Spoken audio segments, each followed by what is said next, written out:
Hi, and welcome to this calculus video. Today the goal is to demonstrate how to use technology to efficiently calculate the average value of a function and the x values that satisfy the mean value theorem for integrals for the given function on the given interval. Now, before you start this video, you want to make sure that you meet these two assumptions. So I'm assuming that you already know how to calculate the average value of a function, and I'm assuming that you already understand the concept of the mean value theorem for integrals. So we're just really going over the nuts and bolts of how to calculate these things efficiently using technology. The two technologies I'm going to use today are Desmos and then a TI simulator on the computer. So if you use a TI calculator in calculus, this video will be perfect for you. If you like to use Desmos to quickly and efficiently graph and model your mathematics, this video is also perfect for you. So the specific example that we're going to look at today is this function. Now remember, whenever we evaluate the average value of a function, we use this formula, right? The average of our function is 1 over b minus a times the integral from a to b of the given function f of x dx. Okay, so I'm going to model this using my function. So my function is going to be 1 over 2 minus 0, and I'm going to go from 0 to 2, and my function is x minus 2 square roots of x, and I'm integrating along the x-axis, so it's dx, and that's going to equal the average value of the function.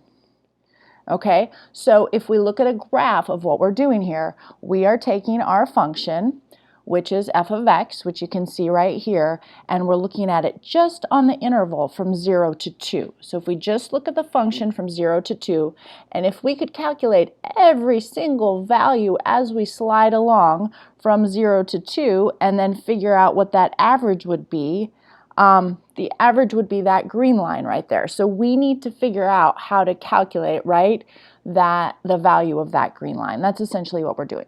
So we're going to go back here. Right, we've got our equation, we've got our function, and we can actually put this into Desmos. So I'm going to go back to my Desmos screen. I'm going to show you, I have that calculated already down here. I'm going to go ahead and grab it and bring it up here so you can see it a little more easily. And I have my function up here already defined, so it is helpful if you define your function as an f of x when you start using Desmos, because then you don't have to continuously type that in. And you can see that I have that negative 0.88561. So that is the average value of a function. I have had the computer do that for me. And also when you're using Desmos, if you just type in int, you will immediately get an integral. Okay, so Desmos is definitely extremely quick and extremely easy, and it will give you your answer very, very quickly. Okay, the other way we're going to do this is we're going to do this using our graphing calculator. So I'm going to go to my graphing calculator, and I'm going to enter my function into y1. So I'm going to hit the y equals, I'm going to go to y1, and I'm going to type in x minus 2 square roots of x. And I'm going to go ahead and look at that graph, right?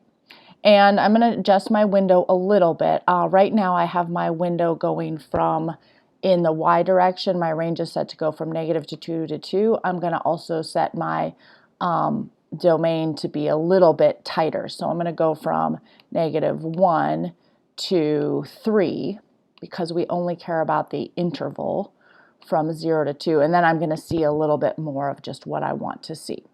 Okay, so let's go back to our home screen, and if we want to calculate this now, remember, we're going to do 1 divided by b minus a. b minus a is 2 minus 0, so I'm just going to put a 2 there. Now, if you go to your math screen, your calculator will calculate integrals for you, but it will only do definite integrals, and that's this choice number 9. So I hit my math key. I got this menu right under here. I'm going to hit choice number 9. If you have a newer TI, a CE, you're going to get that nice integral to pop up. So we're going to go from 0. To get to the next argument, you arrow to the right. We're going to go to 2. Since I've already defined my function in y1, I don't have to retype it in. You can, but I'm going to go to vars, yvars, okay? Function, because I typed this in as a function, and I'm going to choose y1 because I typed my function into y1. Now, the reason I do this is because if I want to look at a graph, if I want to do a lot of things with this function, it's much more efficient to put it into y1 and then use this this y1 argument. Okay, so if I hit enter, I should get the same value that I got with my Desmos, and I do. Now, here's another thing that you can do. If we want to think about what we're actually doing when we calculate this, right? We're trying to figure out where the area under the curve, right? Or the area, I should say, rather, trapped between the curve and the y-axis. I want to know where that area using my function is exactly same as the area using the average value, right? So essentially, when you find the average value of a function, you're taking your area and you're dividing by a width to get a constant height rather than an ever-changing height as you go across the interval. So those two areas should be the same. And I've done a little check down here. If you see my last two integrals at the bottom, I have checked to make sure that the area trapped between the x-axis and the function is exactly the same as the area trapped between the x-axis and that horizontal line. So there's a comparison too to check to verify our results. Okay, so let's go back to our problem here. So we got that average value, and the average value was, let's go back and write it down, negative 0.8856. Now, if you're in AP Calculus, you're going to write negative, was it 0.8856? Okay, so negative 0.885. Now, in calculus, you can truncate or you can round, 0.8856. Either one of these is okay if you're in AP Calculus. Either will get you full credit. You do need 3 decimal places, and you can either truncate or round. Okay, now let's go ahead and figure out what our x values that meet the mean value theorem would be. So when we figure out the x values for the mean value theorem, what we're trying to do is, okay, so let's just reiterate, the mean value theorem is we want to know when the average of our function is equal to the value of the function at some c. So you want to find the x equals c values where the average of your function is equal to the function. Okay, so visually, if we're doing this, what we're looking for is where this function is equal to this average value on that interval. So we're looking for these two x values. So if we do this, we should get those two x values. Now, I have just done the answer to this digitally or graphically. So if you get a graphing calculator, you can just write what we wrote over here, which is, right, you're going to write, I am calculating this, and then you can write your c values. Your c has 2 different values. And we go back to here and we see one is 0.438. So I'm going to write that one down, 0.438. And again, you can truncate or round. And Desmos has done that for me. I think it is rounding. And then 1.791 is the other x value, 1.791. Okay, so those are the 2 x values. And I'm calling x equals c in this case, where the mean value theorem is satisfied on the interval from 0 to 2 for that specific function. So let's do the same thing using our graphing calculator. So this is why I like to put this into the y equals, because we want to know where this function is equal to this value that we just calculated, right? This value on the screen is the average value. I'm going to store this in an alpha. So I'm going to go STO, which will take my answer, and it's going to store it into, and I'm going to hit alpha A. So I'm going to hit enter. Now, anytime I bring up the variable A, right, and hit enter, it's going to pop up that value. I want to form a horizontal line that is y equals a because I want to know where that function is equal to the average value. And we just stored the average value in a. So I'm going to make my y2 equal a. I'm going to make my y1 equal my function. I'm going to look at my graph. This is what we were just looking on at Desmos. So if you have a graphing calculator, you can calculate these 2 points of intersection and get those x values. So that's exactly what I'm going to do. So I'm going to hit second, trace. Right above trace is your calculate menu. We're going to calculate a point of intersection, which is choice number 5.